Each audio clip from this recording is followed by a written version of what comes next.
सूर्य को जल चढ़ाने के पीछे जो ज्योतिषीय महत्व है उसके बारे में। देखिए, ज्योतिष भी एक प्रकार का विज्ञान है जी, क्योंकि किसी वस्तु के सुसंगठित व्यवस्थित ज्ञान को ही विज्ञान कहते हैं, और ज्योतिष शास्त्र पूर्ण रूपेण सुसंगठित और व्यवस्थित है। पूरे ब्रह्मांड में कहीं भी ज्योतिष शास्त्र के लिए गणना की जाएगी तो उसका आकार एक ही होगा। सूर्य सिद्धांत या ग्रह लागुया जहां भी आप लागू करेंगे वो एक जैसे ही स्वरूप में लागू होगी। तो अगर आपकी जन्म कुंडली में सूर्य पहले भाव का स्वामी हो, और सूर्य को पहले भाव का कारक ग्रह भी माना जाता है, क्योंकि सूर्य आत्मा, पिता, राजसुख और स्वाभिमान का कारक ग्रह है। महर्षि पाराशर लिखते हैं, शुक्रो शुक्रश्च तथा नेत्रम चंद्रमा मनसस्तथा। सूर्य नेत्रों का भी कारक है, इसीलिए तो 12वें भाव में जाता है तो दाहिनी आंख खराब करता है, और द्वितीय भाव में जाता है तो बाईं आंख खराब करता है। और अगर शुक्र को पूरा अस्त कर दे सूर्य, तब ऐसा व्यक्ति जन्मांध भी होता है। लेकिन उसके लिए शुक्र और सूर्य की डिग्री, कला, विकला सब कुछ एक जैसी होनी चाहिए। ऐसा नहीं कि दोनों में 24 डिग्री का अंतर है और आपने कह दिया कि नहीं इसकी तो आंख ही नहीं बचेगी। ऐसा नहीं, सारी चीज़ों का समावेश करके ठीक सम्यक ढंग से समझ करके तब फलादेश करना चाहिए, नहीं तो फलादेश उपहास का पात्र होता है। ज्योतिष में इसे ग्रहों का राजा माना जाता है और शास्त्रों की इसे आंख कहा गया है। शास्त्रों का आंख कहा गया है। ज्योतिष को भी 6 शास्त्रों में नेत्र की संज्ञा दी गई है। मानव शरीर में ये नेत्रों का और आत्मा का कारक है।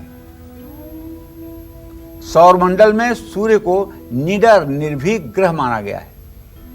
इस आधार पर सूर्य को अर्घ्य देने वाले व्यक्ति को भी ये विशेष गुण मिलते हैं। सूर्य को प्रतिदिन अर्घ्य देने से व्यक्ति की कुंडली में सूर्य की स्थिति मजबूत होती है। हर दिन सूर्य को अर्घ्य देने से व्यक्ति की कुंडली में यदि शनि की बुरी दृष्टि भी हो तो उसका प्रभाव भी कम होता है। कहते हैं ना, अर्केण मंदः, मतलब सूर्य को कहीं न कहीं से शनि पीड़ित करता है। लेकिन अगर आप सूर्य की उपासना अच्छे से कर रहे हैं तो आप विश्वास करिए शनि आपका कुछ न बिगाड़ पाएगा। जो लोग रोजाना सूर्य को अर्घ्य देते हैं उनके जीवन पर पड़ने वाले शनि के हानिकारक प्रभाव एकदम समाप्त हो जाते हैं। और चंद्रमा में जल का तत्व निहित है, और जब हम सूर्य को अर्घ्य समर्पित करते हैं, जल देते हैं, तो न सिर्फ सूर्य बल्कि चंद्रमा से भी बनने वाले शुभ योग स्वयं उस व्यक्ति की कुंडली में विशेष रूप से सक्रिय हो जाते हैं। और सही बात तो यह है कि जब आप अर्घ्य देते हैं, लोटे का जल गिरता है, तो उस जल को जब सूर्य की किरणें भेद करके और आपके मुखमंडल पर पड़ती हैं, तो जहां एक तरफ आपका विटामिन डी ठीक होता है, वहीं आपका आत्मबल हिमालय की तरह ऊंचा हो जाता है।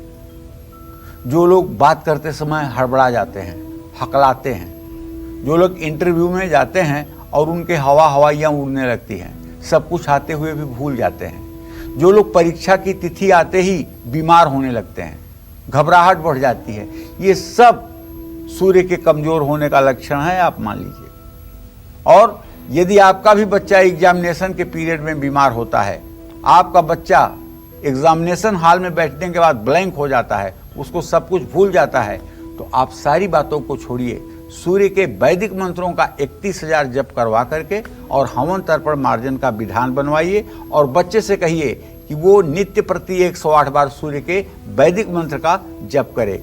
ओम आकृष्णेन रजसा वर्तमानो निवेशयन्न मृतं मृतं च हिरण्येन सविता रथेन देवो याति भुवनानि पश्यन्। सूर्याय नमः, ये सूर्य का वैदिक मंत्र है। तो किन लोगों को सूर्य को जल जरूर चढ़ाना चाहिए ये भी मैं आपको बताऊंगा। और जिनकी कुंडली में सूर्य कमजोर है, कमजोर का मतलब मकर कुंभ राशि में बैठा हुआ है, कमजोर का मतलब राहु और शनि के साथ है। कमजोर का मतलब शनि राहु की दृष्टि बन रही है। कमजोर का मतलब कि मृतावस्था में है। तो ऐसे लोगों को आत्मविश्वास की कमी स्पष्ट रूप से देखी जा सकती है। ऐसे लोग भीड़ के सामने या किसी विशिष्ट व्यक्ति के सामने घबरा जाते हैं। मतलब किसी विशेष व्यक्ति से अगर टेलीफोन पर भी बात करना हो तो बात करना चाहते हैं, कुछ हो जाती है, कुछ घबराहट में सब कुछ भूल जाता है। तो ऐसे लोगों को निराशावादी नहीं होना चाहिए, क्योंकि सूर्य जब कमजोर होता है तो नेगेटिविटी बहुत ज्यादा शरीर में बढ़ जाती है और चेहरे का आभा मंडल खत्म हो जाता है और हमेशा अज्ञात भय सताता रहता है। तो देखिए, जिन लोगों को घर परिवार और समाज में मान सम्मान पाना है, ऐसे सभी लोगों को चाहिए कि सूर्य की उपासना जरूर करें। और सूर्य की उपासना कैसे करें? सूर्य की उपासना सूर्य के वैदिक मंत्रों से भी की जा सकती है और गायत्री मंत्र से भी की जा सकती है।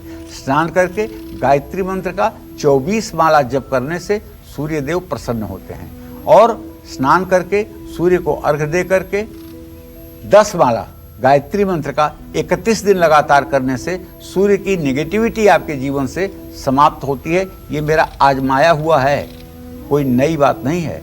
आप इसे करेंगे, आप अपने बच्चे के लिए यदि इसका सुझाव देंगे तो उन्हें लाभ मिलेगा। उसमें कोई किसी तरह की संशय की स्थिति नहीं है। बड़ा से बड़ा चर्म रोग हो, एक्जिमा हुआ हो, अपरस हुआ हो, शरीर से मवाद फूटती हो, सफेद कुष्ठ हो गया हो, लाल कुष्ठ हो गया हो, सिर्फ सूर्य की उपासना से ये सारे चर्म रोग 1 वर्ष के अंदर ठीक हो सकते हैं।